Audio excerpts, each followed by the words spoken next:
Hi everyone, and welcome to the English Danny channel. Have you ever noticed that English has a lot of verbs?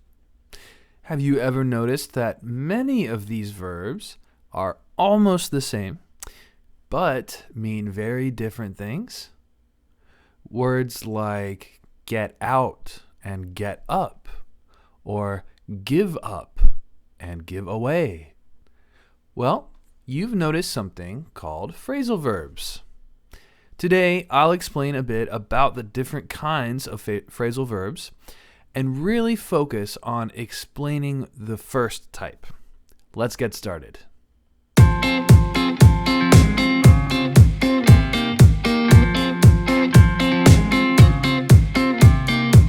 Before we start, do you know exactly what a phrasal verb is?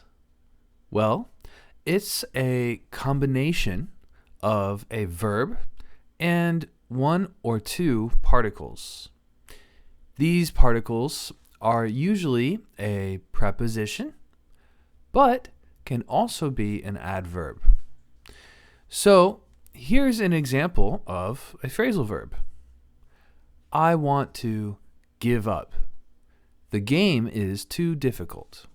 Give up is the phrasal verb. The normal verb give and the preposition up.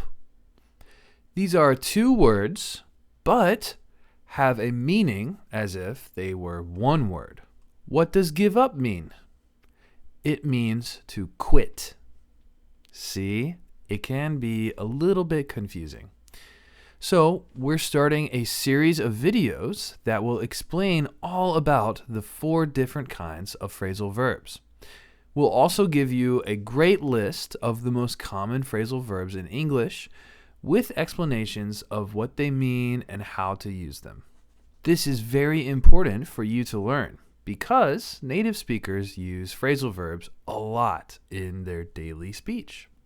Let's take a look at the different types of phrasal verbs. There are 4 different kinds of phrasal verbs: transitive, intransitive, separable, and inseparable.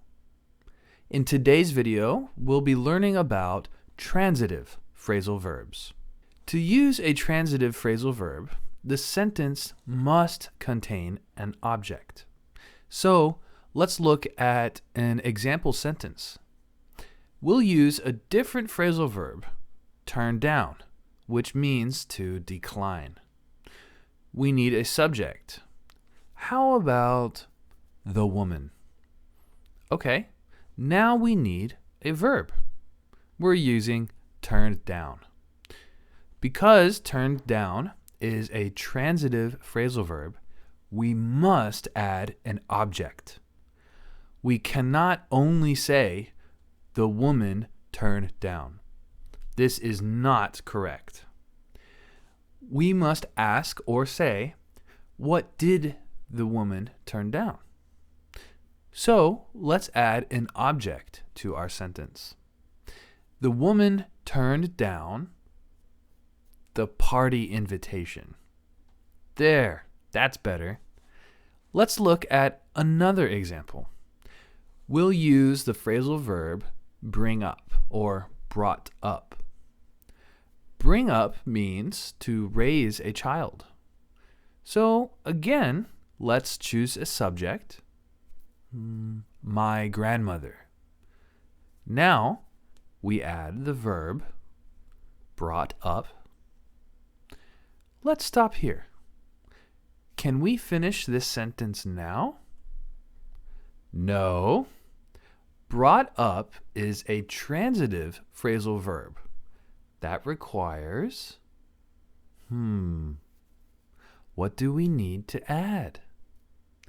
An object. Good job. Let's add it. My grandmother brought up my sister. There we go. Now the sentence is complete. Okay, everyone. Thanks so much for watching. Stay tuned for more videos in this series where we discuss other types of phrasal verbs and learn many new words and how to use them. If you're interested in studying some more, please click one of our videos that interests you. Thanks for tuning in to the English Jenny channel.